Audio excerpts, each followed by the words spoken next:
The Boomer Bust Squad is back, and this week we are talking early offseason dynasty sells. We're going to get right into this. We're not going to mess around, and the first name up is a big name. And I don't think people are going to expect this, but Joe Burrow. I believe, Sully, you're the one that put Joe Burrow on here, right? What are you thinking when it comes to Joe Burrow, and why do you want to sell him right now after an injury to end last season? What's up with Joe? I think Joe holds a value that's a little bit unrealistic for him in terms of dynasty and fantasy production. So he's in that, depending where you look, top 5 to 7 QB range. And to me, it's just a little rich. I just think with his limited rushing abilities, he's going to be probably finishing more in an 8 to 10 to 11 to 12 range at quarterback. He's also a guy that has struggled to start a season healthy, I think, his entire career, other than his rookie season. He's a player I like. He's a player I roster. I just look at, when we did the buy episode, I look at value guys that I can pick up cheap. And when I do the sells, I kind of tend to look at guys that I think I can get a good return and a big bang on. So this isn't, Rob doesn't like Joe Burrow. I actually love Joe Burrow, but I personally feel as though he's a guy that I can turn into a Kyler Murray plus and be better off as a dynasty manager. What are your thoughts on Joe Burrow, Bryce? Yeah, I understand that train of thought, and I really don't have a good argument against it. The only thing is Joe Burrow, when it comes to these rushing QBs, historically so far, we see that they really don't have a super valuable shelf life as a top fantasy producer any more than a running back does. Most recently Cam Newton, right? I mean, we saw him at 30 years old just fall off a cliff, or right prior to it.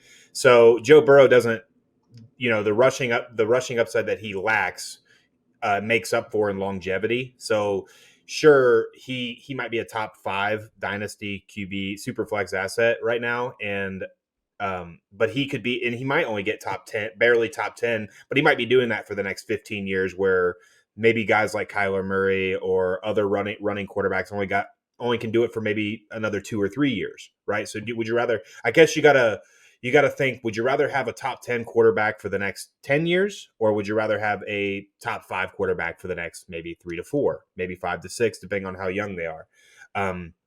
I'm never against trading valuable quarterbacks, especially if you have a lot of holes in your team. That goes for anybody. I like to build my dynasty rosters personally around my wide receiver position first. So that's where I could trade Joe Burrow. So I don't hate the sell for me, but it's almost got to be the perfect storm. What do you think, Rick? Well, for me, here's the thing that I never let factor into it. Most dynasty leagues are done before their 5th season. That's kind of where I'm thinking. We've heard this for a long time, and I've always kind of disagreed with it for that reason. And then the next reason is, how many players have you had on your rosters that have made it on your roster for more than 3 years? Like, I don't have very many players. There's always so much turnover on my rosters that almost no asset ever lasts 4 or 5 years on my roster. It's just constantly changing and moving. So I get the sentiment. If I was an NFL franchise, I would care about that quarterback for 10 years and Totally. dynasty. It's just, I'm never thinking that far out. I'm thinking the next 2 to 3 years. What do I got to do to turn these around? Now, the leagues we're in, they last longer, right? We've got serious guys that are in them. We've got a nice pool of people to fill them in. But for the average person, they've got their 12 buddies, 10 buddies. They probably struggled to get that many to get their first league up. They're just not going to last that long. So I would say it does depend on like the experience level and the seriousness of the players that you're playing with when you're planning out longer than that. But if the average is, 4 seasons, this is coming straight from the mouth of, many big names in the industry, and some chats even with guys like Scott Fish that I talked to about how leagues are turning over. It's just tough for me to plan that far out. So I'm fine with short-term 3 to 4 year windows when I'm planning my stuff out. I totally agree, and I think it does depend. Like if you're in a super flex league, what your roster looks like. If your second quarterback is somebody that's unproven that we don't know if they're going to last very long, then I'm probably not trading Joe Burrow in that scenario. But if I've got like an Anthony Richardson or a young quarterback that may be unproven but is probably going to get another 2 to 3 years to start, then I could definitely get on board with trading Joe Burrow. I do think he's one of the safest assets, but I do agree. I want my quarterback to be able to run a little bit. But he's safe, and you know what you're going to get, and so for me, it's kind of in the middle. It just depends on where that squad's at. And one QB, I'm almost always willing to trade any quarterback because I feel like you're going to get more value than what you're getting. But in super flex, it would just depend on my situation with quarterback, because unless I'm in a full rebuild, I don't want to be like have 100 questions about every QB I have on my roster. Right. Next up, though, is a guy, another big name, but somebody that hasn't really lived up to the hype after being taken number 1 overall. And that's Trevor Lawrence down in Jacksonville. We've seen some nice stretches, but for the most part, it's been very, very underwhelming for a guy that was the best prospect that we had seen since Andrew Luck. Anybody hearing that this year? And it has just not panned out the way that a lot of people anticipated. I think he went like an 11-game stretch in his rookie year without throwing a touchdown. And then it's just been underwhelming, to say the least, for a guy that was supposed to be it. This one was yours, Bryce. What are your thoughts on Trevor Lawrence? So Trevor Lawrence has changed my opinion on him, because after his rookie year, I was a big buy because of the situation he was in. Terrible coaching situation, horrible wide receivers to throw to.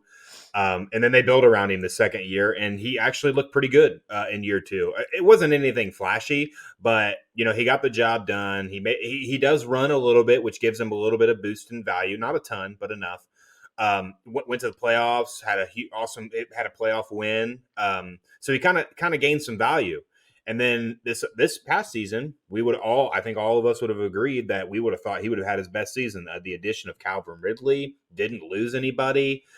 Travis Etienne's got second full season kind of getting under his belt. You think he'd get the ball rolling, and that offense just looked pretty disappointing each and every week.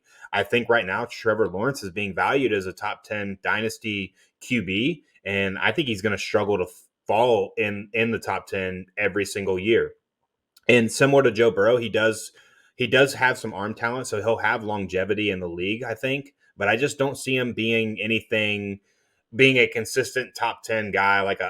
I would rather have a Dak Prescott, and I think you could get Dak Prescott for Trevor Lawrence, and maybe even a little bit more. So if I want a guy that's not really running a ton, I want him to be able to throw for 300 plus yards on a relatively consistent basis. And Trevor Lawrence is not doing that. So I think he's extremely overvalued. He's and as a fantasy asset, and I think he's overrated as a real player as well. Definitely disappointed this past season when he should have taken a huge step forward. So Sully, are you on the sell Trevor Lawrence? Nope. Rick, are you on the sell Trevor Lawrence train? That is not fun there. Yeah, you know me. He was my number 1 in that class. I did think, I made that smart ass remark earlier about best prospect since Andrew Luck, but I really believed that when he was coming into. I thought that he was going to be really, really good.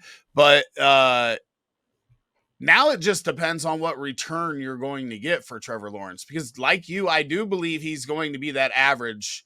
I think he should be valued more in the high-end quarterback 2 range. The probably 13 to 16, maybe 12 to 16. Like I do agree with you. He can have some QB1 years, but I think he's going to bounce on that fringe for a while.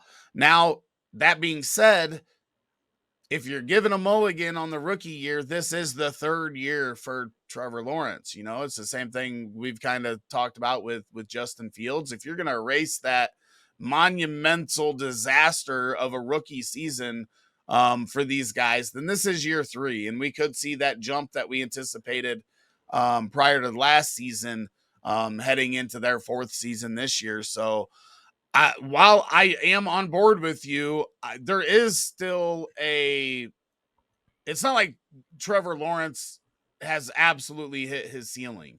There is a chance for him to break through that and be the guy we thought that he was coming into the league. So I have my reservations about it just because I do think there's more room for him to grow as a quarterback, but at the same time, I'm not sure. I'm very hesitant to say that I believe he's going to take another big leap. I can't figure out if I want to buy him or I want to sell him. And I think he's right on that cusp. And I just did a deep dive on quarterbacks. It's on our website if anybody wants to check it out, about quarterback hit rates. And there's been 17 quarterbacks drafted since the year 2000, first overall. 5 of them have not produced a top 12 fantasy season. 4 of them have played in 3 seasons. Those 4 are David Carr, Jamarcus Russell, Sam Bradford, and Trevor Lawrence. So not exactly a list of guys that I think I want to be on, but at the same time, I don't think anybody's going to lump him into that category with them. So I'm probably selling Trevor Lawrence to the manager in my league that feels as though he's on the cusp, right? That he's going to take the next step. And I'm fully on board with abolishing that rookie season and just calling it what it was. But I haven't seen anything in the other 2 that have really led me to believe that he is going to make a leap into where I thought the guy as a true freshman at Clemson when I was watching the national championship game would be. So I'm all on board on selling him. I just, like I mentioned with Burrow, I want to get a big return. I'm happy to get an okay return here because I don't think we're looking at the same thing. And Bryce, I agree 1,000%. I'll take Dak straight up for him all day long. And in the next 2-3 seasons, I don't think it's close. When you look at some of the rankings, some of the rookies are popping in around there. Like Drake May is there, Jalen Daniels is there. Like I don't know if I would want those guys over him right now, but I would seriously consider it. Right. Yeah. So that might be, especially if I'm okay at quarterback, and most of my quarterback conversation, if not all of it, is super flex based because that's kind of all I play. But if I'm going to move off of Trevor Lawrence and he's not my top guy, I'm going to happily take something like the 104 this year and maybe a little sprinkle something else, right? So yeah, I think he's a sell. I struggle to figure out why I would want to buy. So yeah. So would you take the 3 or the 4 pick for Trevor Lawrence and take a stab at May or Daniels? Yeah. So that's you answered it. So what about more Daniels than May for me? I would also rather have Daniels just because of the rushing upside. But would you rather have either of those quarterbacks than Trevor Lawrence, Rick? Yeah, and I would probably go as far as to say in super flex, I would take Marvin Harrison Jr. over him. Oh, yeah, I would too. That I would, yeah. So I would basically, if anybody will give me the 1 or 2 or better, I mean the one like the 105 and better, right? Because I probably would take. Let's see, Neighbors or O'Dunes. Man, that makes it tough because I would consider those guys. I take Neighbors for him. But if I do, I have to have a second competent quarterback in super. Correct. Flex, right? Yeah. He can't be your QB1 to do that. Trevor Lawrence to Minshew to get Neighbors, right? But if I've got, let's just say I've got Josh Allen as my number 1, and if I've got Jordan Love or something. Yeah, or even an older guy like a Matt Stafford, or even if they're an older one, at least if I have another year to worry about getting another one. But I just don't want to go to a Baker Mayfield. Probably that would probably be where I would start cutting off. Fair enough. Or maybe the next guy we're going to talk about. I got to have a QB1 on my roster to do that. In my mind, right? Like I need to have who I feel is one of my top 12 and Trevor Lawrence to make that move.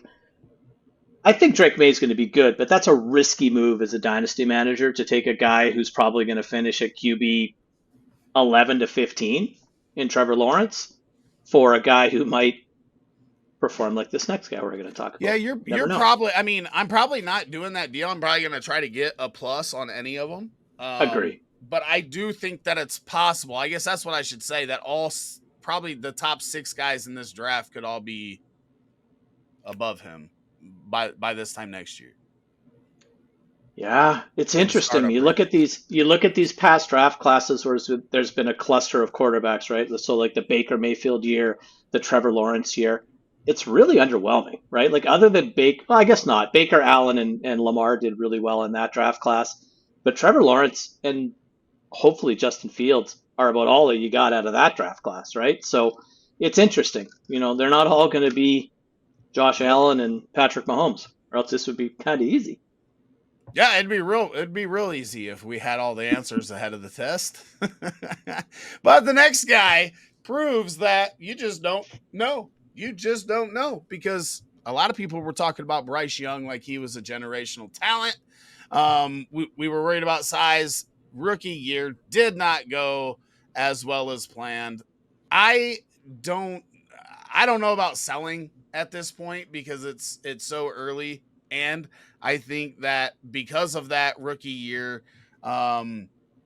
his value is too low for me to put on the sell. I actually have him in a couple leagues, but I don't think I'm there yet. So Sully, you put him on here, like. I mean, what do you think you're getting out of Bryce Young today that you're not going to get out of him a year from now? Late first, mid to late first. Because there's believers out there. There's a ton of people that play Dynasty that believe that you can't punt on a player after year one. And clearly I do. I've said it numerous times. I don't see anything there that leads me to believe that he's a starting quarterback in the NFL, let alone a high producing one. This is also a guy that I had ranked at number 1 last year and thought, this kid's awesome. I was wrong. The other thing I think, too, is that team is so bad that he is at least another year, even if he's as good as I originally thought he was, he's at least another year or more to be able to show us that based on the work that they need to do to that offensive line and the rest of that offense. So I think his value right now is going to be higher than it is a year from today. So I'm out. If Justin Fields and Trevor Lawrence can get mulligans on their first year and gain as much value as they did moving forward, I think so can Bryce Young. The situation is just horrible. I don't think that any quarterback would have. I think if you put C.J. Stroud there, he's going to be not maybe as bad, but he's going to have a terrible season as well. I don't think it would have mattered what quarterback is there. So I'm going to give him his mulligan and then just hope that he does better. I watched a decent amount of the Panthers this past year, and I didn't think he was, I thought there were some moments that he just at least stayed poised. But when you're running for your life or getting pressured every single play, especially as a shorter quarterback, it's tough to succeed. So I'm going to give him I'm thinking he's a buy. I'm thinking people right now are sending early seconds. Even like maybe one of the last picks in the first round. And depending on what my roster looked like, it's definitely a trade that I could see myself doing, especially if I was quarterback needy in a super flex. Yeah, that's my thing is you're going to be able to, unless he loses his job in 2024, you're probably going to be able to get a late first for him next year as well. Obviously, I mean, I could see if somebody's going to pay a late first this year, then I'm probably going to take it for Bryce Young if I'm not set at other positions or I have 2 other quarterbacks ahead of him. Probably not going to do a late first in this draft if he's definitely the guy I got to start as my number 2. But it's just I agree with you. The first season, especially with the coaching situation, I mean, they didn't have any talent. I mean, Sully, you said it yourself. The team was so bad that it's hard for me to put it all on Bryce Young. I got to see more this year before I actually make him a sell. But because this draft is so deep, if he is my number 3 quarterback in super flex, I'm not opposed to getting a late first out of him. But I think you're going to be able to get a late first next year as well. I think he's still going to be the Panthers starter going into 2025. and the value won't be the value will still be in that late first. Starting quarterbacks are going to get late first almost all the time in Superflex. Yeah, and I know you can't compare guys in a vacuum, but you talk about the first year, and Bryce mentioned Trevor Lawrence and Justin Fields, and I think those are good comparables. But who would you rather of leaving their rookie seasons of those three? How would you rank those guys as to where you would want them? Like, who would you want? I'd probably put Fields at 1, Lawrence at 2, and Young at 3.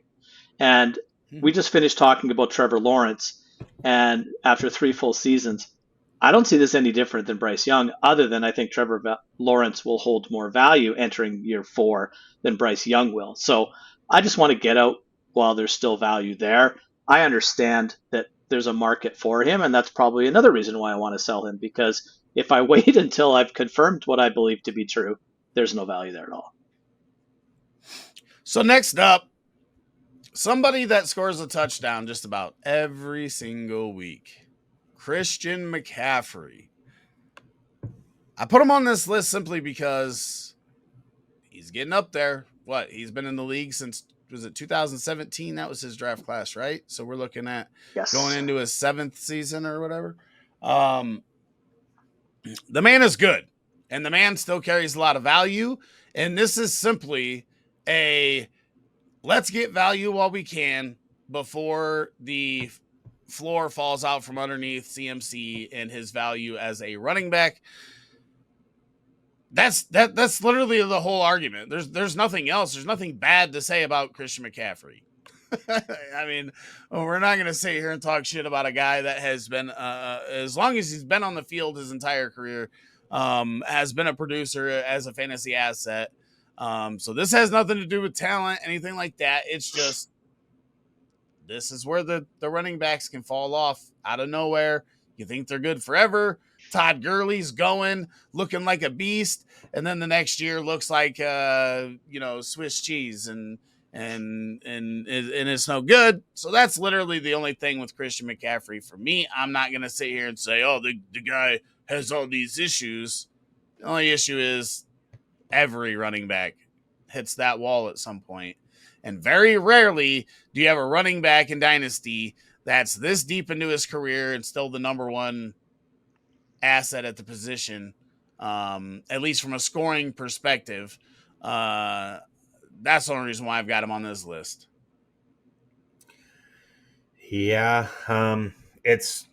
he's an easy sell for me I imagine if you had him on your roster, you made the playoffs, right, last season. But I don't know depending on what your roster looks like, older running backs, especially ones of Christian McCaffrey's age and value, are the first piece I throw out there to try and start a maybe soft rebuild or full complete rebuild, because you're going to get a package deal. There's very, very few players that you're going to get a 1-for-1 for him. Like, nobody's going to be trading you, Jamar Chase for him straight up. And if they are, you need to take it right away, right? So any of those top level wide receivers, but yeah, any aging running back, I agree. I mean, try and move on from him. I mean, if I had Christian McCaffrey and I thought, my team could still compete, but I've got some holes to fill, go try and get like Breece Hall in something if you can, just Jonathan Taylor in something if you can. Depending on how people value him, you might be able to get one over on him. I probably would take both of those players straight up over Christian McCaffrey personally. But if your team is like the best roster in the league still, and it's like you're like I could go back to back, or for some reason you got second, like I'm probably not moving off of him because he can be a league winner still. So just roster dependent, like Rick said. Sully, anything to add? Not a lot. If I'm a contender, I'm riding him into what I believe is the dirt, because I'm not going to be able to turn him around into something that's going to produce more for me. If I somehow find myself rostering Christian McCaffrey and I'm going to try to rebuild my team, retool my team, or I'm not a contender, I'm absolutely going to sell. I think he's a guy, though, that I kind of want to sell in season more than this time of year, because I think the dynasty manager that sees McCaffrey scoring a touchdown every game and putting 20 plus PPR points a game up probably overpays, wants to win the ship, and will give me a first and something in season, as opposed to now everybody kind of calms down a little bit and overvalues the rookie pick. So hard to argue against a guy who's played in the league for 7 seasons, has been a RB1 in 5 of them, and the only thing that derailed him was injury. So, um, 27 years old, I think he turns 28 in season, but that pass catching ability is going to keep him relevant for a couple more years, barring injury. So there's definitely meat on the bone and value to get out of him. I think it's just you have to be honest with yourself as who you are in your league and where you're at. And does it make more sense for me to just ride him into retirement, or does it make more sense for me to try to turn him into 2 or 3 other pieces? So I agree. He's definitely a polarizing guy in terms of what to do with, and in most cases, I think you sell. See, for me, I'm selling in every case, even if I'm competing, because I still believe that you're going to get the depth that you're going to be able to add to your roster. Because if you're trading Christian McCaffrey, you're getting like one proven player. Like if you're just getting picks, then I think you're doing it wrong. I think you got to get at least a guy that has proven it, no matter what position they're at. But there's just this is a guy that's got too much value at this point of his career when we're typically already devaluing this position, not to get something out of. I can't let it get to like, I was fine holding the Lenny Fournettes and the James Connors because they might get me a late first or an early second. We're talking getting a stud plus a pretty good first in this class is what I would like to do before this draft, whether it's, going after one of those receivers or adding another quarterback in your super flex leagues. I just think he brings too much value for your team for years to come, for the next, 3 years, like we were talking about, 3-4 years. Excuse me, if you target the right players. You got to target the right players, and you got to make sure that foundational piece in it is a foundational piece and not somebody that's on the fringe. Like I'm not going to take George Pickens as the foundation of this trade. I would rather have like a DJ Moore, like we talked about earlier. Are you taking Pickens in a first? Pickens, no, Pickens cannot be the proven piece. Like, gotcha. I can't go for that. I don't disagree. I'm just asking. Like I need somebody that has proven it, and I feel like I can trust, even if they're not like, the top end wide receiver, as long as they're solid. Then I'm good with that. But it's so much value for a 27, 28-year-old running back with a lot of wear and tear. And I feel like they weren't targeting him as much down the stretch this year. Like I didn't feel like he was as active in the passing game as he had been in years past. I don't have the stats right here. He was more active in his run game that I noticed than anything. Because that's how he was so valuable for the Panthers, is he was like getting 7 or 8 catches a week. Yeah. And that team couldn't run the ball very well, or they were in situations where they weren't able to where the Niners were always in a situation where they could run. It's awesome, great offensive line, and he was getting a ton of, he's averaging probably a good amount of yards per carry, getting a rushing touchdown. He might have been getting some passing touchdowns, but they were probably early. So, short. This was his first healthy season where he had less than 108 targets. He came in with 83. Every other, well, yeah, still a good amount, but that's, that's trending in the wrong direction as well. Right. But he did have by far the most rushing. Well, not by far. He had 1,387 in 2019. He had 1,459. Obviously, he still had 21 touchdowns, so that's all good. But that's why he's got the value. And at 27 years old, there's 1,300 rushing attempts and then another 500 receptions. So we're looking at, over 1,800 touches in the NFL over his career. It's just a lot of wear and tear. Yeah, if we do a regress show, Christian McCaffrey is going to be on the top of my list because he's not scoring 21 times again next season. He just isn't. We don't see that year over year in this league, regardless of who you are. So the value arguably is as high as it's ever going to be. Depending on where you look in his rankings, is anywhere from Dynasty running back 4 through 7. Places where Jonathan Taylor is behind him, I'll take JT for Christian McCaffrey and happily move on. But just know you might give up a little production in this year and maybe a little bit of next. But yeah, I think he needs to be a sell. I don't disagree. I think if you do it right, then you may lose the production from the one player, but you may gain that by improving other positions on your roster. But then you don't get hit with that hole, because if you the problem with CMC and letting him ride out is how much you lose to your roster by letting him go off into the sunset. Most guys don't ever have the value that he's got right now, let alone having that value as a 27-year-old running back. Like, you just don't see it very often. And I don't want to lose out on all that value. I'm not going to argue if I'm a top 3 team and I'm probably going to win again this year, then, that's a completely different thing. Most of us, even if we look at CMC on our roster, are probably not that confident that we're going to be in the top 3 of our league the next year. So the one place I have him, I am a top 3 team, and I finished the league top of the standings last year and failed to show up for the playoffs. But that's where I don't know what to do with him, because I'm not 100% sure my team is good enough to win. And it's an Empire League, so you got to win this thing 2 years in a row to get all your cash out of it. And I don't know what to do with them. So, before this conversation, I was just holding him and riding him into the dirt. But now maybe I do try to turn him into a couple of different pieces to, spread it out on my team and maybe get a little bit younger and hang around a little bit longer. So I don't know. It's a tough call. In an Empire League, I would be more apt to do it, because if you let him run out in an Empire League and you got to completely rebuild without having that asset to help you get the rebuilding pieces, I feel like that just makes it harder to win that league multiple times. Whereas if you get a bunch of assets out of them, then you can build that roster better and then maybe get that dynasty. So in that sense, I think I would be more apt to sell him, because if he's good this year, he could die off next year, and then you only get it's Father Time's undefeated. It's happening. You just don't know when, right? Right. So next up, Pollard.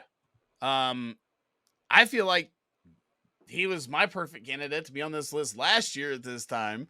And here we are after a down year. Bryce, do you think that Pollard is still a sell after such a terrible, at least perceived, season? Everybody thought he was going to be this super stud. Zeke leaving, going to New England. Now it's been kind of he was kind of disappointing. Can you still get what can you get out of him now? What are you looking for if you're trading Pollard right now? I put him on this list, and I would put him on this list last year too. I didn't think that he was suited to be a 3-down back, and I still don't. We've seen a lot of running backs that have had this like perceived value of being like, if they get the opportunity, they're going to be good. I mean, just a recent one that comes to mind was like Chase Edmonds. I feel like everybody was on him when he was on the Cardinals, I believe. They thought he could be a 3-down back, and when they went to Miami, they thought it as well. And he's slowly disappeared. And I wouldn't be surprised to see Tony Pollard follow suit, but I more see him as a complementary role.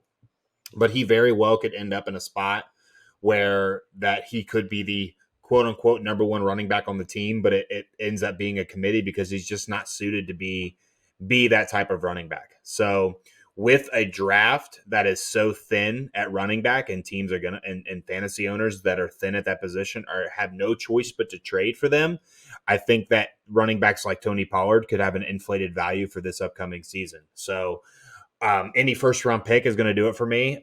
In reality, it's probably going to be a late and probably any second round pick.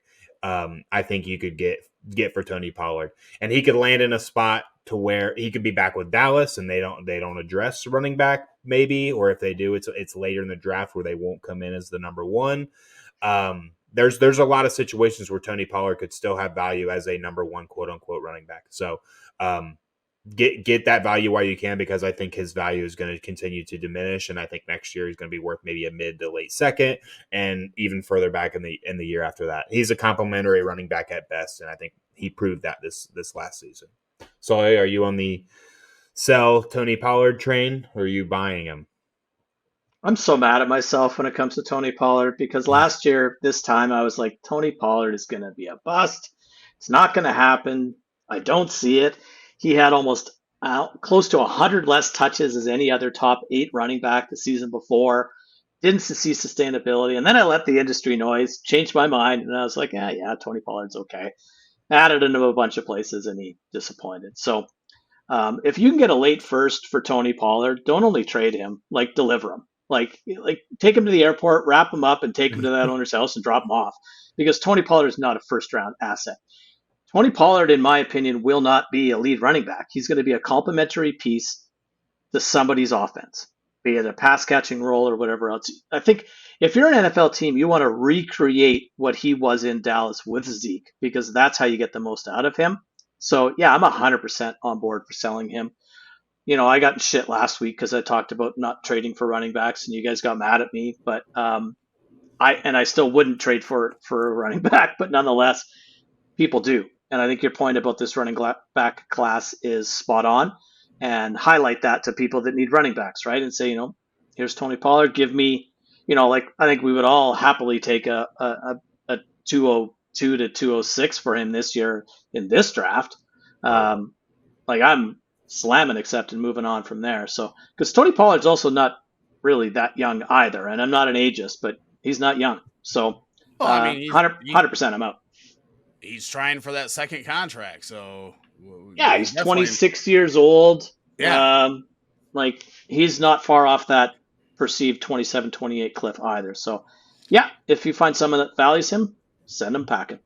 Every league's got a Dallas fan, right? So if he stays there, yeah, that's the beautiful thing about a Tony Pollard because that is true. I did trade a late first in a 1 QB league for him late in the season last year where my running backs were, I had Joe Mixon, Aaron Jones, and I can't remember who my third running back was, but all of them every week were hurt. And I was starting guys like DeMercado and stuff. So I went out and I got Derrick Henry and Tony Pollard and gave up some assets and ended up getting second in that league. But when I traded for Pollard, I hated giving up the late first for him. But I knew that, well, even though I'm getting him from a Dallas fan, I actually got him from Danny, that I'm probably going to be able to move him because there's more Dallas fans in our league. So right. I'm probably going to be able to get at least a second rounder, probably an early second rounder or something out of him maybe. Or maybe a late second and plus a small piece or something. One of those guys we talked about last week. Maybe maybe a Ty Chandler and a second rounder or something for a Tony Pollard. What do you guys think? And that's 1 QB. So I think that would be kind of a fair deal if you want to take a shot. Yeah, they could have similar roles for their respective teams. I mean, really, a complimentary piece. It's not bad. It's Ty Chandler's got more upside to be the number one, I feel like. Yeah, and that'll never happen. I don't know what he did to Kevin O'Connell or the Vikings organization, but we're going to add somebody for sure. But I don't mind that for Pollard at all. Coming back. I added that league I was just talking about CMC. I did trade my first, which is a late first for Tony Pollard, and I kick myself on a daily basis because I was trying to go all in to win the ship, and I didn't. And now I'm like, man, I really like that, and that's the Superflex league. I'd really like that 110 right now. Anyway, moving on. Yeah, but again, I did that in one league. It was only a 1 QB, but hopefully you got that Dallas fan in there. That'll help you get a little bit of that back. Next up, though, is Devon Achane, whatever you want to call him. Down there in Miami, little dude was just way more efficient than anybody that I've ever seen before. And Sully, I believe you are the one that put him on this list. What is up with Devon Achane? Is it just the injuries that have you want to move off of him, or was it because he was like superhuman efficient? I think it's both. I think it's crazy efficient, which has to regress. I think he's like 8 yards a carry. He's tiny. I think he's 5'8", 188 pounds. So there's injury risk there from just size, but his injury wasn't really size related. It was more soft tissue related. So those things scare the hell out of me, like a Christian Watson thing that all of a sudden, boom, the hamstring pops up. I just think that people see him as a darling. I see him ranked inside the top 8 at the running back position in Dynasty. And I really like Devon Achane. Like, I was pretty high on him. I think he was my 2 or 3 coming out last year. I really like him, but at that value, I got to move off of him because there's too many risks that I perceive with this asset that I can turn into other things on my team that I think are a little bit safer, that can sustain my productivity not only year over year, but week over week in this upcoming season.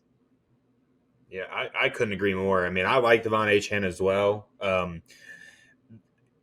But top 8 value or top 10 value, that's too good to pass up. I mean, you're talking about like getting like a serviceable running back and some. Like, I would trade Devon Achane for a Ramondre Stevenson and a piece, and be more confident that he gets more. Ramondre would get more touches. We don't know what they're going to do as well, because he was most efficient when Raheem Mostert was there as the number 1 running back, right? And I don't know what's going on with Raheem Mostert. He is an older running back, so I wouldn't be surprised to see him retire. He could be there. The Dolphins will definitely be potential landing spots for any of these like older free agent running backs as well. So he might be like a guy that we just talked about, a Tony Pollard, where he just succeeds really well as a complementary back. And complementary backs are not top 10 dynasty running backs. So if that's where he's being valued, we got to sell him for sure. On Keep Trade Cut, he's RB7 right now. Yeah. I'm definitely trading him at that value. I like him, but at that value, you got to move on from that for sure. I thought that was crazy myself. So yeah, I didn't realize that he was that high. And if he's that high, I'm on board 100%. There's no way that I'm going to not take that value for a 5'8", 188-pound running back. There's just no way. And people can say, oh, well, Darren Sproles played for forever and whatnot, but it's just not a... How often was he top 8, though? This many times, I believe. Yeah. No words necessary. Get. That's great. But that makes me look like an asshole. I'm gonna have to cut that out. You need to keep that in there. It's funny. A little bit. Anyways, yeah, go ahead. I was gonna argue against this one, and I didn't realize that he was literally running back 7 on Keep Trade Cut. If that's the type of value you're going to get for this guy, then I think you got to do it. You Let me read you some running backs and tell me who you'd prefer, Achane or him. Travis Etienne. Etienne, his usage is just too good. Even though I think Achane's better, but Saquon. Travis Etienne, Saquon for me. Saquon. James Cook. Achane. I think Achane. Rashad White. It's hard. I'm going Rashad White, man. He was too consistent last year. I liked him. I liked him going into this season too. And this is just me going down those rankings, right? And I'll go like 2 more. Isaiah Pacheco. These are all guys below him? Yes, sir. Isaiah Pacheco. I'll go Achane. I think I would too. I'll go Achane there. 2 more. Tajay Spears. Achane easy. Me too. Josh Jacobs. Achane. So Jacobs is, where are we at? Right. But I mean, 15. Jacobs is at RB 15. So half of the guys ranked behind we prefer. Yeah. Right. So it's only a few spots, but that's how bad the position is right now, and we don't have any influx coming in either. Which is why you're going to get better value for him right now as well. Right. Yeah, but if you can get Josh Jacobs in like a mid-second for Achane, I think all of us are smashing that. I am. I'd do Rashad White straight up. If 7 and 15, that's pretty far in numbers, but man, I got them pretty close in value. I mean, yeah. I would do Rashad White straight up, and I'm willing to bet you I could get Rashad White and early 3rd, late 2nd. Yeah. And I would do that all damn day. Yeah. I got Achane in 1 league, and I don't even know how I got him on that roster, to be honest. And I'm gonna be shocked at him. I have him on a team where the team is bad, so he might not last till the end of today. The team is good. I got like 3rd most points scored, and I didn't make the playoffs, so that was cool. The funny thing is, I have 1 share of Achane and 1 share of CMC, and they're on the same team. Sell. Sell. Bring up all that. I just want it too, so I can sell off and Feel get good. a bunch of assets and win again in I think 2 the years. other- bad about it. One other really, really quick point is we tend to compare running back to running back when we do the who would you rather haves, but don't feel as though you need to treat CMC for another running back or Achane for another running back. You might be able to be a little deep in that position and turn him into a wide receiver and a tight end or another quarterback or whatever else. Like nothing locks us into player for player. And in fact, those are the trades I like to make the least. If I'm making a trade to my team, I'm trying to get better in other areas. If I'm already good at running back, I'll just keep the running back. So just throwing that out there in case people are wondering. I guess my question would be like, where would CMC fall? Like, could you trade him straight up for an Amon-Ra St. Brown? I would try and I would do it. I don't know. Well, let me use this website and tell you. Hang on. Because this is Keep Trade Cut's kind of fun because it's what the people are voting on, and it's like kind of real time, right? So if I had CMC, I'm putting him out there for everyone to see, and then I'm going I'm going to start from the top bottom. So according to their rankings, right behind him is Olave, Neighbors, Ayuk, Tyreek, Waddle. So that's what you could probably trade CMC for straight up. Put Neighbors right there. Dang, he's that good. I like him. Yeah, I would start above. I would start with the Amon-Ra range, I think. I'd start right at Garrett Wilson. And work That's my exactly way where down. I'd start. Work my way down from there. So Garrett Wilson's CD. 2 spots ahead of CMC.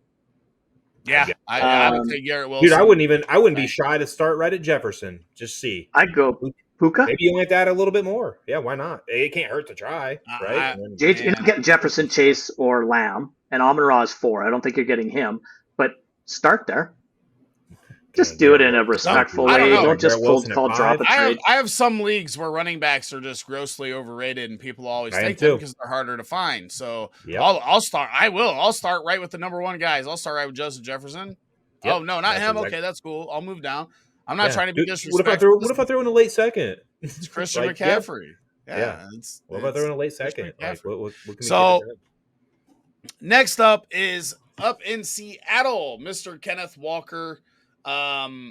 Somebody that has had some pretty nice stretches, but also suffers when it comes to like vision, right? And we've seen some stats this offseason of how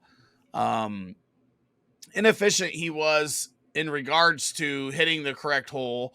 But he's got good stuff. So if you can ever kind of figure that out, then it'd be pretty nice. But I don't remember which one of you did you put him on here, or was I did not. I did not, but I don't disagree. So what are your thoughts on Kenneth Walker and why are you trading?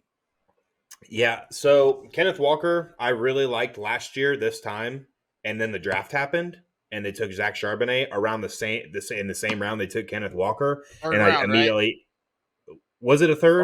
Or was Charbs? I think Charbonnet was second. Yeah, so was Walker, and I immediately disliked him. A team does not invest another two second round picks 2 years in a row in running back without utilizing them. And at first this year it looked like I was wrong. Kenneth Walker was getting the majority of the work. I know Zach Charbonnet was a little banged up, and slowly throughout the year, as the year progressed, Kenneth Walker's numbers were bleh, and Zach Charbonnet's numbers were bleh, and they both were pretty even. Like you said, they lacked in vision. And I just don't think they're that good. Kenneth Walker this time last year, we all liked him because Pete Carroll always had a strong run game in Seattle throughout his entire career, from Marshawn Lynch to Chris Carson to Kenneth Walker's rookie year. He looked really, really good. He was like the second pick in that rookie draft. I know that. So yeah, I think he's a sell. I just don't see very good long-term value for him. I think he's going to be in a committee for the rest of his another year or two in Seattle, along with probably being not considered the number 1 when he does become a free agent running back. So, yeah, I get what you can out of Kenneth Walker. I'd be trying to get a late first. Again, running back, I can't gonna beat this like a dead horse and say that running back value this year has to be inflated. So capitalize on that with running backs like the ones we've mentioned today with Tony Pollard and Kenneth Walker. So, yep, he's an easy sell for me. Do you agree? I know you haven't been on Kenneth Walker, and you brought up that vision aspect of they've not been hitting the right holes this year. So is he a sell for you as well? Yeah, I think right now I've got him in there. It's so tough. We just heard that the rankings. I'm assuming then from it was Sully not here. I'm hoping Kenneth Walker wasn't in that top 8 or whatever ahead of what he I can look. read off. But that would be the only thing with Kenneth Walker is how much value are you going to get right now, and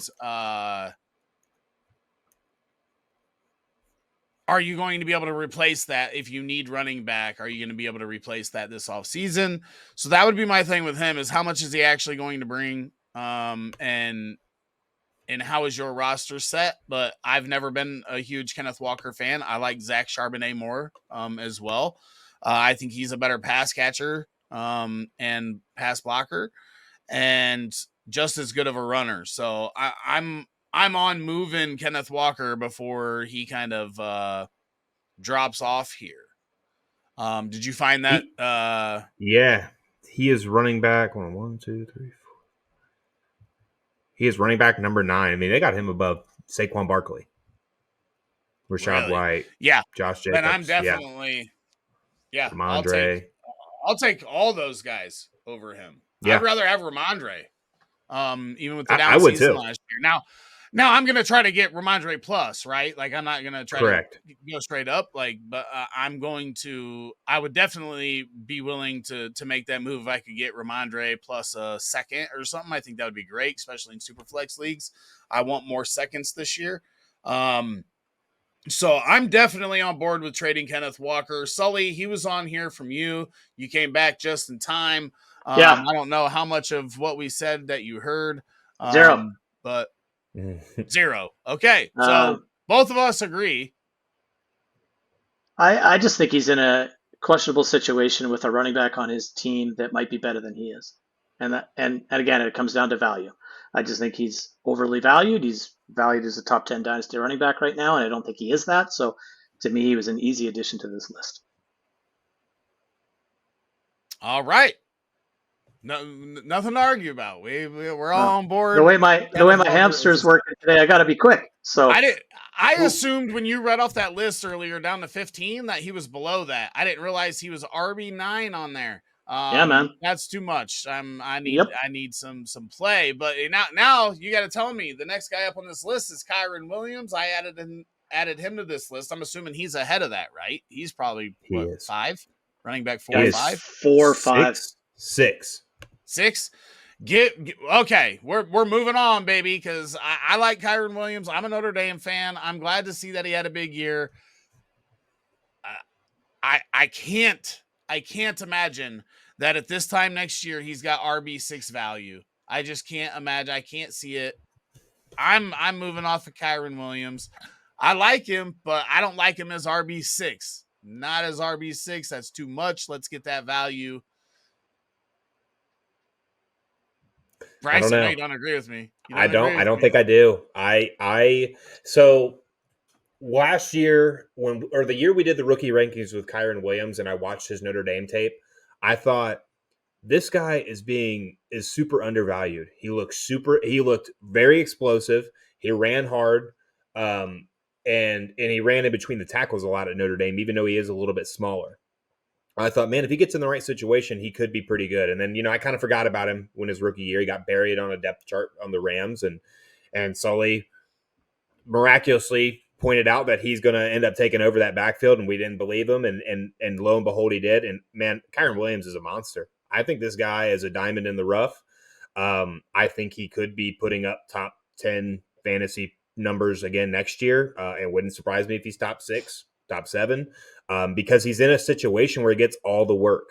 And that's the most important thing. Sean McVay did not incorporate anybody else in that backfield when he was healthy. He was getting all the work, and he came out very little like any other bell cow back.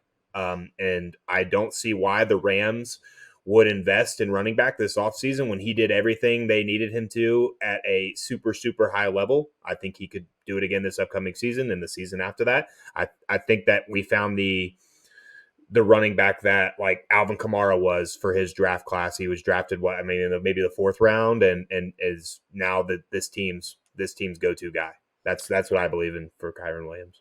Alvin Kamara was like a top 8 pick in fantasy drafts that year, though. I think he went in the 3rd round. He's a 3rd round pick. Kyren's a 5th round pick too. Okay. Yeah, in Fair that enough. class, and also, I mean, Alvin Kamara was like 8, 9, 10 range in rookie drafts that year, and that was a class that included Leonard Fournette, Christian McCaffrey, Corey Davis, Mike running back Williams, draft class ever. Kareem Hunt, Aaron Jones in the 6th. Yeah, so I mean, Alvin Kamara okay, I'll put Kyren Williams on Aaron prospect. Jones's level then. Okay, I mean, I can. That's a better one. I think that's a good comp. That's a good comp. Tariq Cohen was also in that draft in like the 3rd or 4th round or something.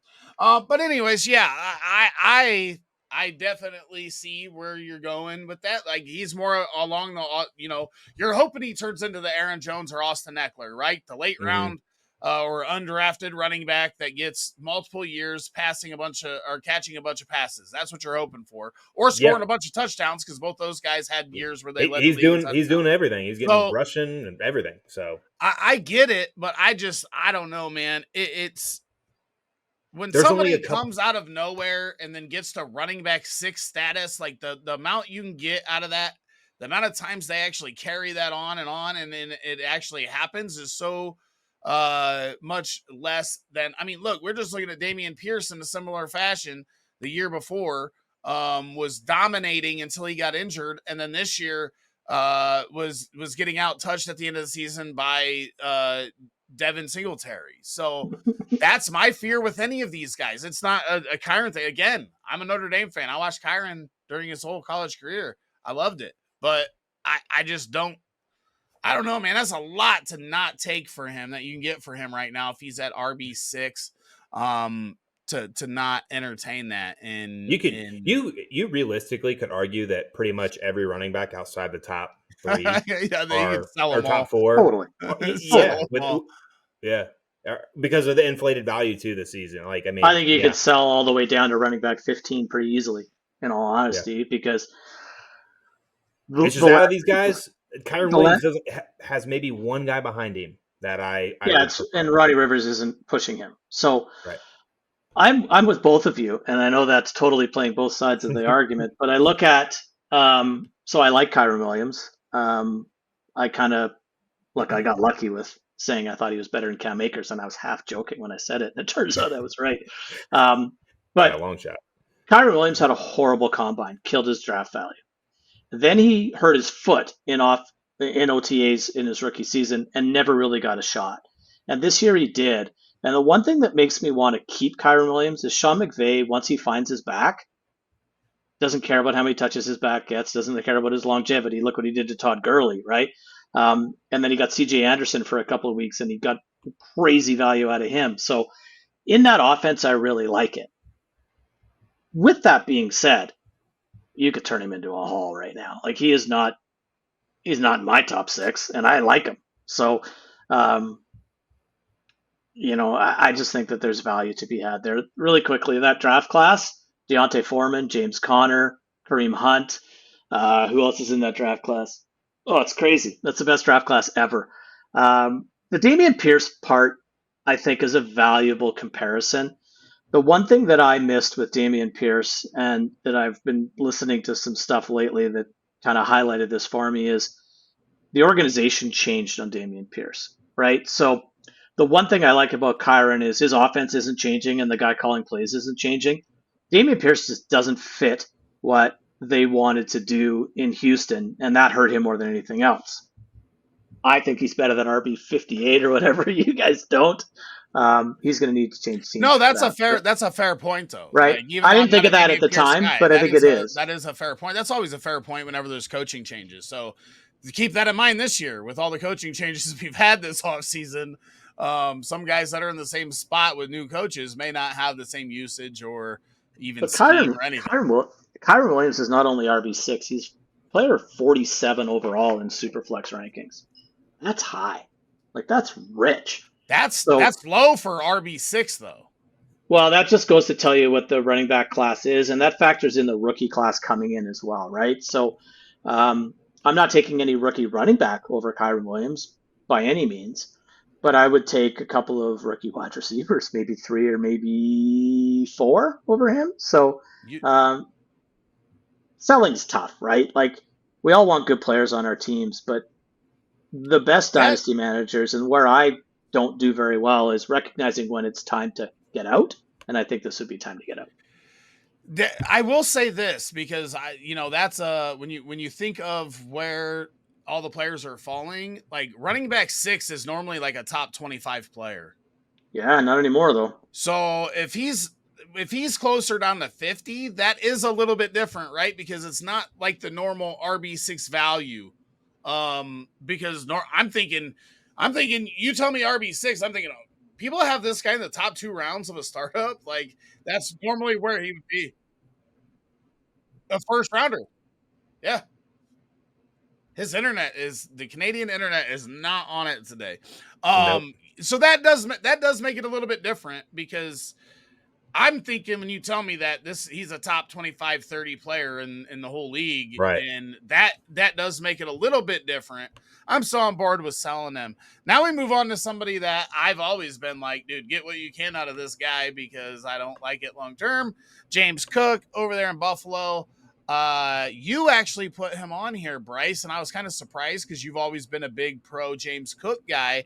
But I do think that the Bills are a landing spot that we could see somebody like a Derrick Henry or an Austin Eckler or one of those veteran running backs land in Buffalo. So why are you trying to get out from James Cook now? You've always been a fan. Yeah, so I mean, I was a fan in the sense of I thought he was underrated in the sense of his value, right? I think now that you could get a first round pick for James Cook, where this time last year we couldn't. So I just kept thinking he was undervalued. I thought he was the best running back on his team, and if he got the opportunity to get all the work, he would be pretty good. And that's what I think he is. I think he's pretty good. I don't value him as an RB1. I value him as a mid to at best high RB2. And that's kind of what he did once the new OC took over for that team and established a run game more often, so or more prominently. So that's when it's like, like Sully said, sometimes you don't know when to get out, and this is when I get out. Right? He just increased his value like I expected him to. I don't see it going any higher, and that's what I like to do for some of these running backs, especially if they're not a RB1 for me. Is once they get to that high value, I try and sell to someone who might value them as an RB1. So that's all it is. And James Cook, I still like him, but I think his value is overinflated, and this is when I try and sell and maybe get somebody that I do think has the potential to be an RB1. Try and get a draft pick and a Kendry Miller, something, right? I mean, there's a lot of avenues you can take depending on your team. So, but I don't see James Cook value increasing from this point on. Sully, what do you think? Yeah, I'm torn on this one. He's sitting at RB11 right now, which seems rich. But when I look at the running backs behind him, it seems about right. So I just think it speaks to this position as a whole right now and how it's just kind of yuck. And the more and more we go through this exercise and talking about these running backs is the more and more I think this might be the time to build solid wide receivers, tight ends, quarterbacks, and just try to win with RB2s and 3s. And I think that's what leads me to saying, yeah, I think I do sell James Cook here, because the point that really sticks with me that you mentioned earlier is there's nothing coming that's going to be better than these guys, at least not this season. So that overvalues the existing running back class. So I'm with you. I think I'm going to get out. I like James Cook. I think he's in a really good spot. But man, the one thing that does sort of suppress his value is he's not a great goal line guy, and he's not going to get a lot of goal line opportunities with who his quarterback is. And I agree. I think they're absolutely going to add someone to that backfield that's going to chip away at a bit of his volume. So at RB11, I think it's time to move on. All right, let's get over to the wide receivers. And the first one on this list, I didn't really anticipate seeing. Bryce, you put him on here. DK Metcalf. Let's just get right into it. What's your thought on DK Metcalf? Why you got him as a sell? Because I am almost on the opposite side of this. Yeah, and I think I knew that, and I thought it'd be fun to put him on here and talk about it because right now DK Metcalf is looked at as the number one wide receiver on his team, and I don't think he is. I think that Jackson Smith and Jigba will take over as that team's best option. I don't think Geno Smith is going to be a guy that can feed to wide receivers to be top assets, and I think Jackson Smith and that's just it. I mean, I just think Jackson Smith and Jigba will be the guy that eventually becomes Geno's go-to. And I can see the other way around. You know, DK's been there longer. He's got more of a rapport. He's a freak athlete. He's a better athlete. I'll admit that. But I think Jackson Smith is a better wide receiver, and that will show. And it might not show right away. I will say that it might take 3 or 4 weeks before it really starts to take over. But I think the day of Geno Smith being an RB1 for even his team are over. So, Sully, what do you think? Don't rule out the Seahawks adding a quarterback. Go ahead, Rick. No, I was just gonna say you just said don't rule out Geno Smith not being an RB1 for his team. Oh, did I? Man, I'm having a brain fart. You might have a better chance. Don't rule out DK. Ruling out DK Metcalf to be the wide receiver one. I think he's now going to be wide receiver 2. Jeez, you had the wrong player and wrong position. The wrong position. Don't cut that out. That's too good. That's gold right there. Did you have him playing for Denver too, just to get the trifecta, or what? I don't know. I don't even remember saying it. Geno Smith will not be the RB1 for the Tennessee Titans. You know what it is, though? Is because Jackson Smith, Jigba's name is so long, I lose my train of thought when I'm trying to say his name. And do I want to shorten his name? Do I shorten it to Jackson Smith, or do I shorten it to Smith and Jigba? I don't know. Or JSN. JSN, baby, like everybody else. Yeah. You give that a try. Sorry, I interrupted you there, Sully. What were you going to say? No problem. Number one, I don't think Geno Smith is necessarily going to be the quarterback long-term there. So I think this season, and that's it. I wouldn't be surprised if they signed a free agent or drafted someone right now that'll push him a little bit. That said, DK Metcalf on trade cut is wide receiver 24, and that's a little bit more buy territory than sell territory for me. JSN's 2 spots ahead of him. I think I would probably take the flyer on JSN at this point. But DK's only 26 years old. He's a freaking beast. He's the type of guy that can score 15 touchdowns in a season with only 80 receptions, right? So I think that I'm more on the line of adding DK for what his perceived value is right now. Like if I can move one of these running backs that we just talked about for DK and a piece, I'm going to do that all day. I just think we're going to see DK Metcalf for 3-4 more seasons be a higher producing wide receiver than any running back asset. So I understand why you would want to sell.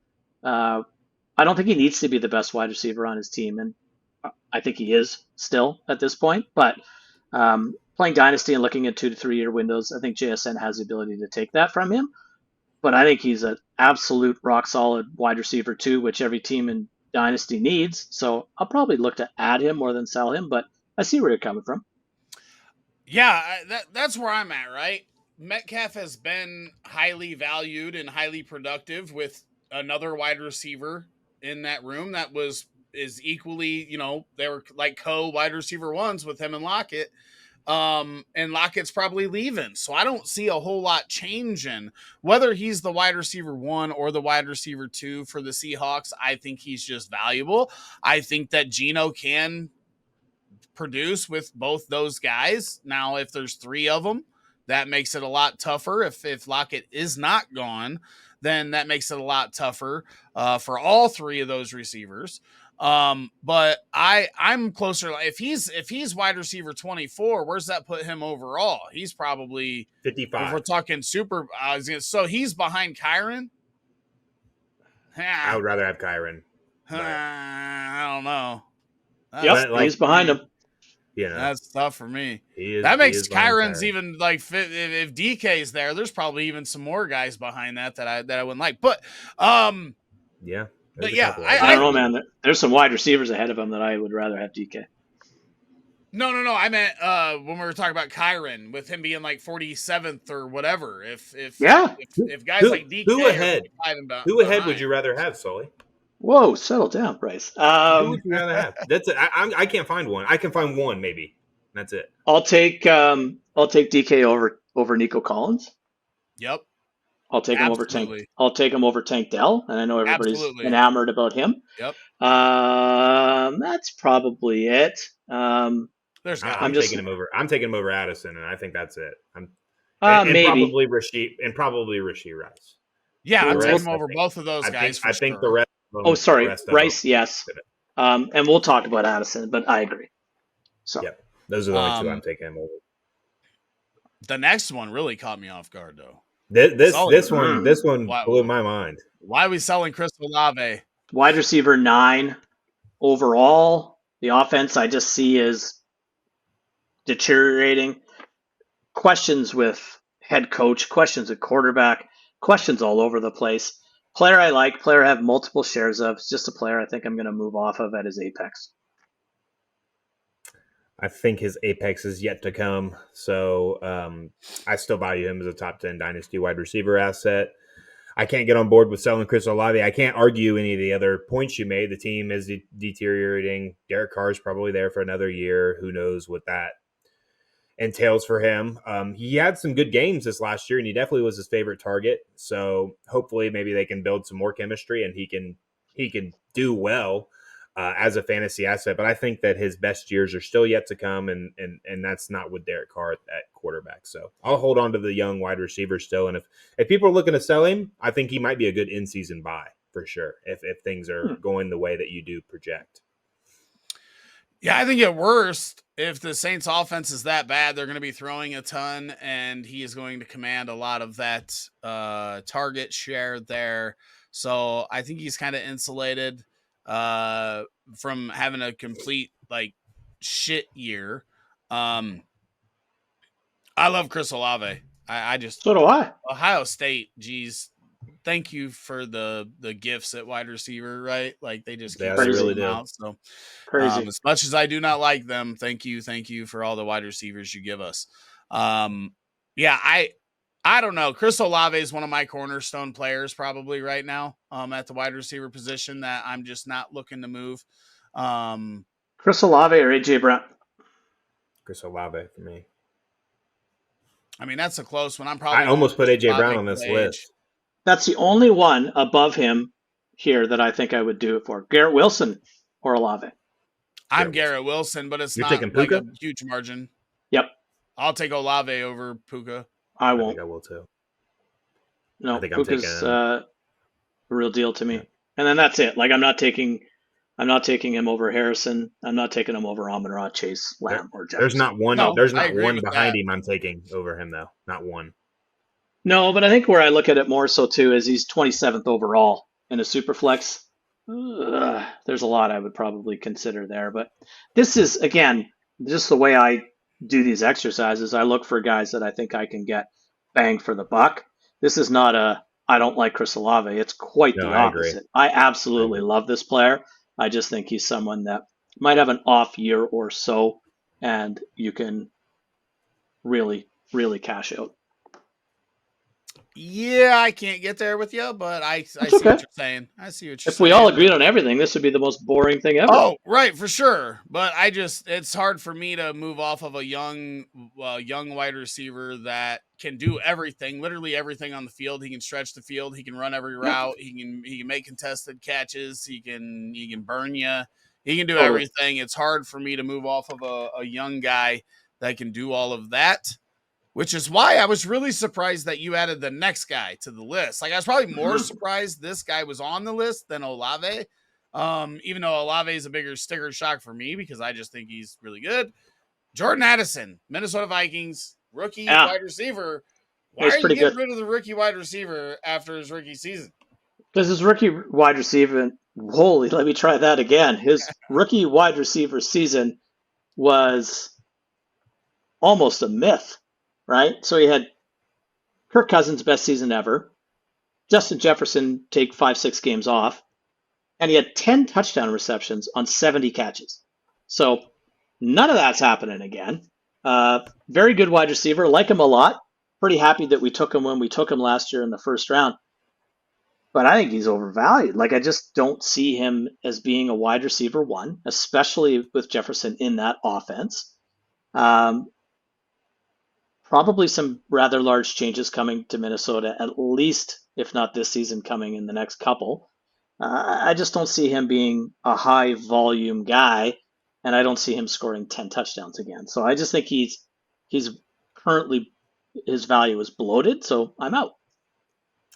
Yeah, I couldn't agree with you more. This is going to be the first guy I put on this list.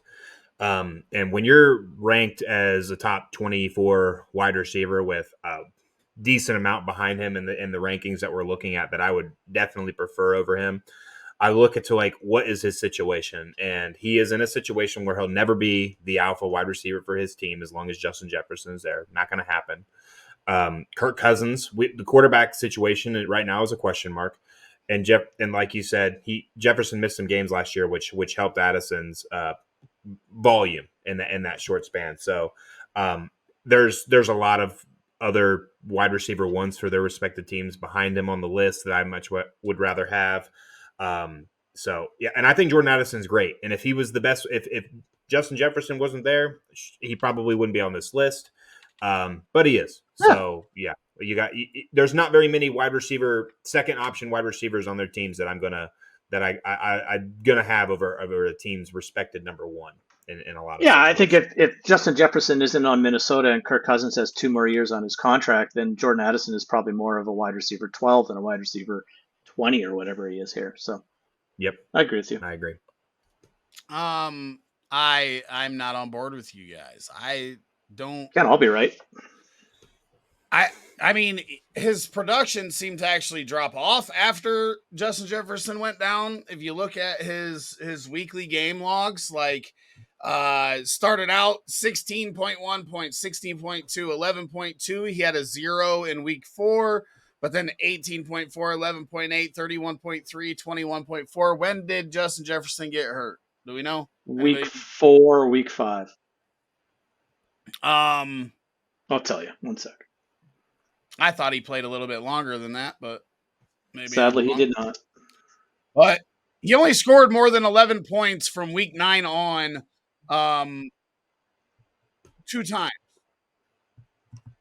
Like down the stretch, the last half of the season, he was not nearly as good as he was the first 8. So what I can do here is, So Jefferson was out from week 6 to week 14. so he was most productive with Jefferson on the field. How do you do touchdown wise? Where did he score most I of his touchdowns? would have to pull that back up, but he was wide receiver 11 weeks 1 through 8, and he was wide receiver 36 the rest of the season. So he was actually better with Jefferson on the field, and that was going to be part of my argument before we even looked at this. Would be that he reminds me kind of Juju Smith-Schuster with Antonio Brown. He may actually be more productive with Jefferson on the field because of how much attention Jefferson commands. So he scored, you said 6. He had 4 of his touchdowns in the first 6 weeks. So I'm just looking. He scored 4 times. 2, 3, 4. In the first 6 weeks with Jefferson. Jefferson didn't play in week 6. Oh, you just said he played 6 He weeks. was out from week 6 to week 14. Sorry, he played the first 5 weeks. Or anyway, okay. Addison put up 40% of his touchdowns with Jefferson on the shelf. So your argument holds water for sure. So I think for me, when a rookie does that, he was 19th overall, wide receiver 19, I think, last year, which obviously was a tale of 2 seasons because he was way better in the first half, which is odd, right? We normally see rookie receivers progress upwards throughout the year, where his was kind of down. But again, without Jefferson, I mean, his second half was a lot worse than his first half. That's for sure. No arguing there. Anything else on Addison? No, I think we hit all the major points. All right, next up is Cooper Kupp. The only reason why I put him on this list is because we're talking about a 30-year-old wide receiver that is still borderline wide receiver 2 value. I think he was, when I looked, his ADP was like wide receiver 25. But he's at 30. He has had injuries over the past couple seasons, and now he's got Puka Nacua as a target competitor in the Rams offense. I'm getting that value out of him if I can. If I can get a DK Metcalf, somebody that was in that range, or a Jordan Addison, or any of those guys in that range, I'm probably taking them over Cooper Kupp at his age. Again, coming off of injuries, Puka's now in town. For wide receiver 24, 25 value, I've got to get rid of Cooper Kupp at this point. Yeah, I think it depends. I feel like Cooper Kupp is one of those guys that's going to vary on depending like what site you're looking at when it comes to his ranking. Because like the site we've been using today, the Keep Trade Cut, he's way down there. I mean, I don't even know what wide receiver he is, but he's not even close to DK Metcalf or Jordan Addison. I mean, he's down. He's way down here below like Terry McLaurin. He's around like Christian Watson, right above him, right below Terry McLaurin. That's probably where he should be. Number 93 in Superflex. I was looking on DLF as where he was wide receiver 25 in Superflex. Yeah, I would say at that rankings he's definitely a sell, and I would think at these rankings he's kind of accurately where he's at. So I think he's gonna be hard to rank because Puka did take over. Like I think Cooper Kupp is a guy that people do need to look at selling. I think the days of him being that alpha wide receiver one that he had that one miraculous season are over. In any good seasons after that, he's now a complementary piece to a younger guy that seems to do everything that he does. And that's just it. Like he's now the second option. I think last year a lot of people thought like, oh, Puka's just getting all this work because Cooper Kupp's demanding all the attention. And I feel like once that reversed, it was still Puka getting all the work. And even if he was demanding all the attention from the opposing they both defense. got targeted a lot. They did. They're both going to get targeted a bunch from Matt Stafford. But it seemed like though Puka was getting like that. It seemed like he was now the go-to though. So I would. Well, no, I agree with that. I'm just saying that he was still getting targeted a bunch though. It's not like Puka took all his targets. It's just those two guys took all the team targets. Right. So I would say at the rankings I'm looking at him, I wouldn't mind him as a buy, but if he's 25 wide receiver 25, he's an easy sell for me as well. Yeah, I mean if he's all the way down there and it's caught in like I feel comfortable trading any second for him, but also getting any second in return for him depending on where my team's at. If I'm a competitor, I have no problem paying a second rounder for Cooper Kupp and taking that shot that he has a decent 30-year-old season.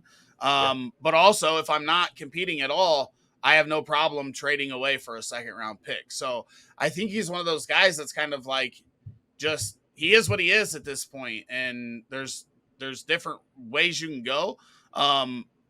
But I do believe with your information, I don't know how accurate Keep Trade Cut is when it comes to like when we go to actually draft. I found that DLF is pretty close normally.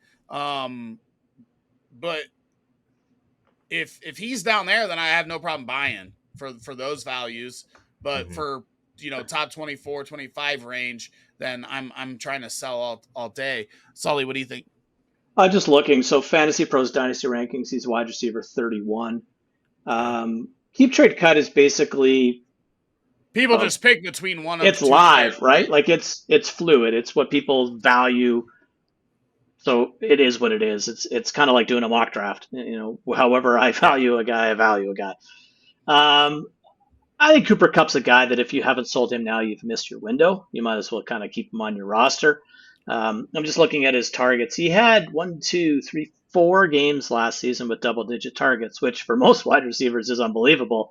For Cooper Kupp, that's quite a down season. So I understand he was injured and he's dealing with some stuff and he's older, and Puka's kind of taken the step as looks like Stafford's favorite guy by a wide margin. So I really like Puka Nacua. I value him in that top 6-ish range at wide receiver just based on all the things he has going for him. And I would move Cooper Kupp. If I was to get a second round pick this year for Cooper Kupp, I would happily do it. I might even do it for a second next year, to be totally honest. I think that the best has come and gone for Cooper Kupp, and that's not an outrageous statement. The guy was the best wide receiver in football for years, but I don't think he's a top 15 to 20 asset ever again, and that's probably why I'd probably move him. But again, player I really like, has served me well. Well, the next name is going to be a hard pill to swallow for some, but that's Travis Kelce, tight end, Kansas City Chiefs. We already seen, kind of flew out the gate, started all right in 2023, and then fizzled out the second half of the fantasy season. This isn't the first time that happened because he basically did that the year before too. Nobody really wanted to admit it. I was on the move Kelce train last year. So I'm still on it this year because I do think you're going to get similar value to last year. Maybe it's dropped a little bit. Maybe people are starting to see the writing on the wall. Travis Kelce about to engage to Taylor Swift and retire from the NFL and all of this. But what are you taking for Travis Kelce? What do you need to get in return to move Travis Kelce in a regular super flex league, Bryce? I'm going to need a first round pick, probably in the middle, at least. If I could take Brock Bowers for him, depending on my, I think that's something I'm going to do. So mid to late, I guess. Team roster obviously dependent can be for that. Travis Kelce could help you win your fantasy league next year at the tight end position. There's no doubt about that. We saw that he still got it when it came to how he performed in the playoffs, but he didn't play like that at the end of basically the whole second half of the last year in the regular season. And that could be due to the Chiefs just also lacking talent at the receiver position, where defenses really just had to key in on Travis Kelce, which probably is why Rashee Rice was so successful the back half of the season. So look for them to also make that change and Travis Kelce to maybe have a better season. But I mean, the best is gone. And he still has top 5 tight end upside. But next year could be his last year. So, if you're selling a first round pick for somebody, or if you're selling him for a first round pick and this could be his last year, that's a deal, right? So I'm taking any mid to late first round pick for Travis Kelce. Sully? This time last year, I traded Kyle Pitts for him. I don't think I would do that again. And I know Kyle Pitts is kind of like trading my kid, but nonetheless, I'm really torn on this one, right? Like Travis Kelce had a down season last year. He ended up with like 984 yards receiving and like 6 or 8 touchdowns. And Patrick Mahomes had a down season. And I think, Bryce, you're onto it, right? Like there really wasn't a whole lot of options in that Kansas City offense. And I would like to think that they fixed that. So if they add Mike Evans this year, Travis Kelce probably has a top tight end 1-2 season.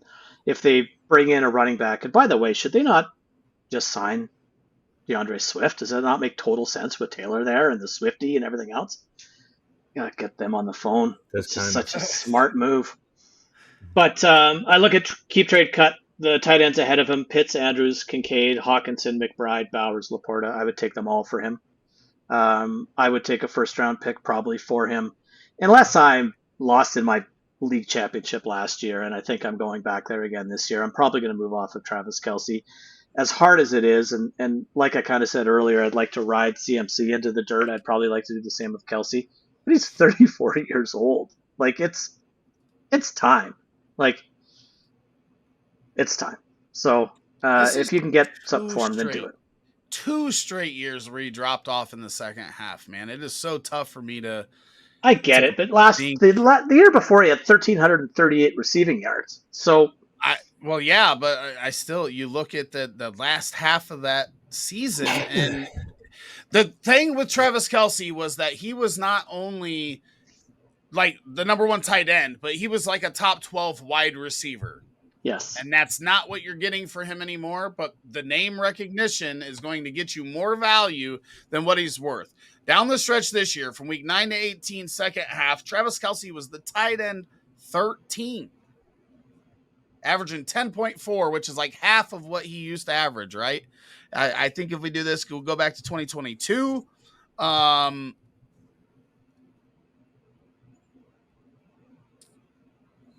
It was the last 6 weeks of the season, where he dropped off and was, only averaging 12.9 points. So we've seen him doing this and closing out the past couple seasons down. And especially in weeks where you're in the playoffs, like, yeah, he scored 11 points in the championship the year before. For me, it's get what you can out of him right now and go, because that's a big difference. He averaged 14 points this year. The year before, he averaged 18.6. And the year before, he averaged 16.4. So he's not the big separator at the position anymore that he used to. He hasn't been for the past 3 years, where he's, I bet if I go back to 2020, he probably averaged 20.9. And the closest to him was Darren Waller at 17. And then nobody else was above 12. That's why Travis Kelce was such a stud, because he was literally outscoring the position by double. That's just not it anymore. I want as much as I can get out of him. Right now, while he's still got the name recognition, we might only get one more year. There's just lots of reasons not to have Travis Kelce on my roster going into the 2024 season. I love him. Travis Kelce, I want to hang out with him and everything, but it's just, he's shown it. He's closed out the past couple seasons down, and just isn't the difference maker at the position that he used to be. And now he's, to me, just another tight end, and people don't see him that way because his name's Travis Kelce, back-to-back Super Bowls, all of that. I think you can get more out of him than what he's actually worth at this point. That's interesting, because I think most people see a 34-year-old tight end and you're not going to get nearly the value out of him. But who knows? It only takes one, right? Right. Now, this last guy, David Njoku, he had the opposite. Second half of this season, he went berserko. I think he was tight end 1. I just seen from 9 to 18. Joe Flacco and him were pretty good buddies and decided to score a bunch of touchdowns and all kinds of fun stuff. But that was the David Njoku that people have been waiting for 5 years for. Is he really here to stay? If Deshaun Watson is back and the quarterback, is Njoku going to have that same production? We haven't seen it with Watson in the past. We've all been hyped for Njoku. I mean, the dude takes his shirt off and he looks like he should just whoop everybody's ass on the field, but it hasn't come to fruition until the second half of 2023. So I don't remember which one of you put him on here. I think it was Sully. That was me. Put him on here. So what are you thinking, Sully? What's up with David Njoku? I think you nailed it all in that intro. It was all with Joe Flacco. Deshaun Watson has never been a guy that has really leaned on his tight end. And I just think that we just saw the best of what we're going to get out of this guy. And he's like tight end 9 or something right now. Michael Mayer's behind him, Evan Ingram, Musgrave, likely, Freiermuth. Like, he's probably appropriately ranked. But man, I think if he's more a tight end that I'm looking to move if I'm okay in that position. If he's my tight end 1, I'm going to hang on. But if I have him and someone else, I think I'll try to leverage what people might perceive as that crazy swoon at the end of last season with Joe Flacco that just is not going to materialize again, whether it's Flacco, Watson, or God at quarterback for Cleveland. Yeah, it seems to me that Njoku was there the whole time. It's just Joe Flacco and him fitting that scheme is what really unlocked his ability, right? I mean, I've got a really good Browns friend that writes for a Browns website, and he talked to me about how the reason Joe Flacco was so successful is that scheme fit what Joe Flacco did his whole career out of the play action, where Deshaun Watson was most successful always playing out of the shotgun formation, which is what they weren't really implementing with him.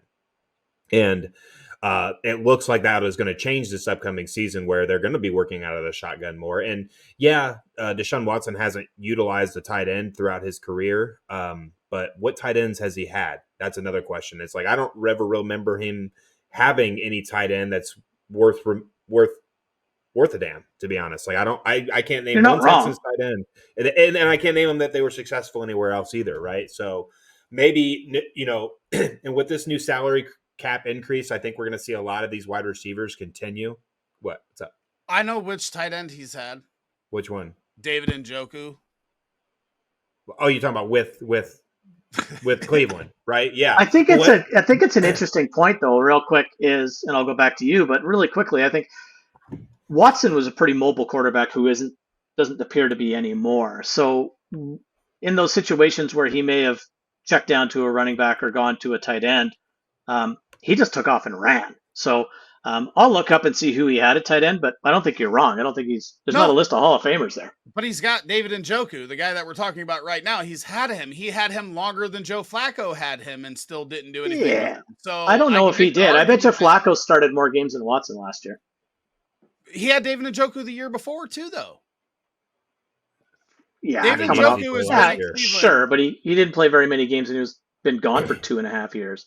Well, yeah, but how can Joe Flacco hadn't played very many games and was gone for 2 years? I think the biggest thing, other than the play action, is Joe Flacco didn't give a shit. He was going to do whatever the hell he wanted, and it worked out. So my point is, you can't ask who has he had at tight end when the tight end that we're talking about that had success with Joe Flacco, who hadn't played with him any longer. Deshaun Watson played 6 games last year. What was David Njoku week 1 through 6?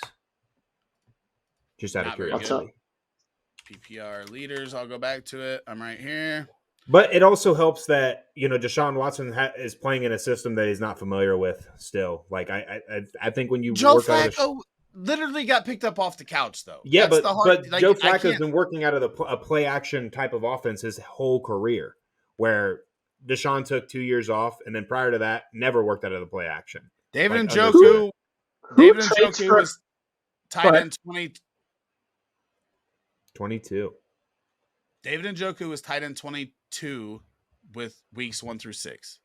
Who trades a pile of draft capital for a quarterback, gives him a fully guaranteed contract of like $80 gajillion, and then tries to teach him a new offense? Good for you, Cleveland.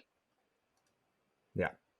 So we'll see. I mean, now they can't ignore. I mean, if David Njoku is not performing next year, we know that it's not David Njoku. It's got to be Deshaun Watson. So he's going to get utilized. There's no really number 2 pass catcher. And you know, he never really got a good footing. Like, I know, 6 weeks, and Joe Flacco utilized David Njoku in those 6 weeks, and Amari Cooper, and he also turned the ball over a ton. I think Sully kind of nailed that part on the head. Is Joe Flacco just slung it around, didn't really care what happened. Like, he threw, and it showed in the playoff game when he threw 2 pick sixes or whatever. So, when you're slinging it around like that, where Deshaun Watson, I feel like, was more safe with the ball, right? He wasn't getting a lot of passing yards. He was being more safe with it. I mean, his numbers weren't great, but he was 5-1. So he was getting the job done nonetheless. My only point is that you can't ask which tight end he's had when we're talking about the one that he's had for the past 2 seasons, even if he's only played, 7 games, 8 or whatever. 8, okay. 9 games. I feel like Njoku was injured last year when Deshaun was healthy too. I feel like that was another thing. Like, they didn't get to play a lot last year. If I remember, not this past season, the season before, I feel like they were injured injured at the same time, not the same time, but when one got healthy, the other one was hurt. I feel like that was a thing. Like, so they didn't play. Are you guys arguing that he's a buy or a sell? Because I'm kind of getting the buy vibe out of this whole argument. I'm getting a standstill. I'm a standstill with him. I mean, I think he's appropriate length, and I think that he's got that decent upside. I just don't see Cleveland bringing in another pass catching with this salary cap increase. I think we're going to see a lot of these wide receivers stay with the teams they're on. So that definitely hurts a team like Cleveland, who probably could utilize bringing one in. So they're going to have to do it in the draft, and there's always a lot of question marks with that. So it looks like David Njoku is going to be their second best pass catcher coming into this season. Deshaun Watson had some pretty shitty tight ends in Houston. CJ Fedorowicz or whatever the heck his name is probably the best. Yeah, we don't need to talk about all those guys, but he's had David Njoku. That's my only point. Like, he's got literally the guy that we're talking about. Maybe it takes some time for him to get to utilize that tight end. And he needs to get put back in a system he's familiar with, out of the shotgun. He's had 2 fucking years. I just But don't get he it. hasn't had two full. He hasn't Yeah, had he 2 full has. years. He has not had 2 full years. He's getting injured, or he didn't even play. How many games did he play the year before? 6. He's He has played not even games. played it. He's played games on the field, and David Njoku has done shit. So that's my only thing is that if you're gonna say what tight ends has he had, he has played like what at least 12, 15 games or whatever with David Njoku. You just can't say what tight ends has he had when we're literally talking about one that he's had for the past 2 seasons. Yeah, prior to last season, Njoku's career high was 640 receiving yards. So he's had David Njoku, but David Njoku hasn't been anything groundbreaking either. Okay, is that David Njoku's fault? Because we've all thought this for That's years. why I want to sell David Njoku as the tight end 9. Because I don't think he's as good as what I'm saying. It could be Watson's fault and the quarterbacks that they have had there prior. And then Joe Flacco comes in and actually can sling it, which we haven't seen Watson do. We haven't seen other Browns. There's a reason why they gave that contract to Watson. It's because they couldn't find a quarterback.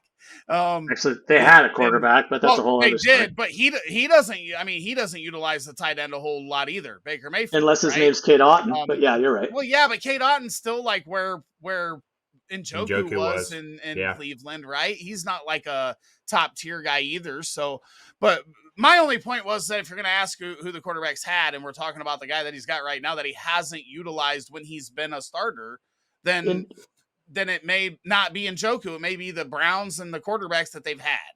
And in fairness to Njoku, what just popped into my head is they also went out and way overpaid for Austin Hooper to make him their number 1 tight end during the time that Njoku was there. So I don't think Njoku or any other top tight end, I should say, has had to share the field with another perceived top 10-ish tight end. So I just don't think he's a tight end 9, and I'd rather I'll cash out and see what I can do. Like I said earlier, though, he has to be my complimentary tight end. If he's my main tight end on my roster, I'm going to hold on. For me, I've always been off of Njoku. I think now if the perception is tight end 9 and maybe he's overvalued, then I think it's time to acquire him. I would hope that Cleveland would see how important he was to that offense down the stretch last year. And no matter who the QB is, they would incorporate him more into the offense. And again, what'd you say he was? 26 years old, and he's been in the league for a while. We knew he was a project coming in, right? He was a real raw prospect, so we knew he was going to be one of those tight ends that took a little bit of time. He was a first-round draft choice, though, wasn't he? Well, yeah, but still, he's 27. Talked about it. He was raw and just a super athletic freak. I mean, that's what he is. That's what he showed last year. It's like he got his face burnt and then he went off, right? Like that's true. It was like it turned everything around, but I am worried about just the Watson, and Watson hasn't looked very good since he got there, and that whole situation. They just looked like a better offense with Joe Flacco, which is bad. Even though Joe Flacco turned it over, at least you were moving the ball. So I don't know. I'm fringed on David Njoku. I could see myself actually trying to acquire him. Ken Dorsey's our new OC too, and he's tight end friendly. Deshaun Watson very likely gets hurt again, and Joe Flacco probably comes back in because I think Joe Flacco is going to sign a contract to be their backup. So I don't know. He's a tough one for me because I've always been off of him, but like, would you take him? And this is just purely off the rankings. Would you take him or Kelce? Obviously, roster dependent. At this point, I'm probably taking Njoku. Because that's the only questionable one ahead of Kyle Pitts or Njoku. Kyle Pitts. I'll take the upside with Kyle Pitts. I think Njoku's got upside too. That's why I would take him over Kelce. Because then after that, I think it's straightforward, right? Andrews, Kincaid, Hawkinson, McBride, Bowers, and Laporta were all going to take over Njoku. There's a couple of guys behind him that I kind of question. Cole Kmet would be somebody that I would have like right Michael there. Mayer, I might want to take a flyer on over Njoku. Goddard's behind him, which maybe he should be. Like, I don't know. You're right. He's right on that cusp. Those guys are all like pretty close right there. Yeah. In most cases, I would probably take Goddard. I don't know about Kmet Caleb or a different quarterback. If I knew Fields was sticking around, I'd be Tight, on Komet for sure. tight ends are a big part of Shane Waldron's offensive scheme. That's fair. Just need the guy to be able to deliver. Yeah. I still think it's going to be Fields, though. I'll say it every day until there's a trade made. I still believe it. I really do. I think you're going to find out in a week to 2 weeks. It's going to happen. Well, March 10th was when the trade was made last year, the week after the combine. So I think we're going to see it. Not, if it happens next weekend to the week after, we're probably going to figure out something. Either way, but yeah. You get all those organizations together and out drinking beers and talking shit, and next thing you know, they're trading their picks for quarterbacks. So we'll see what happens.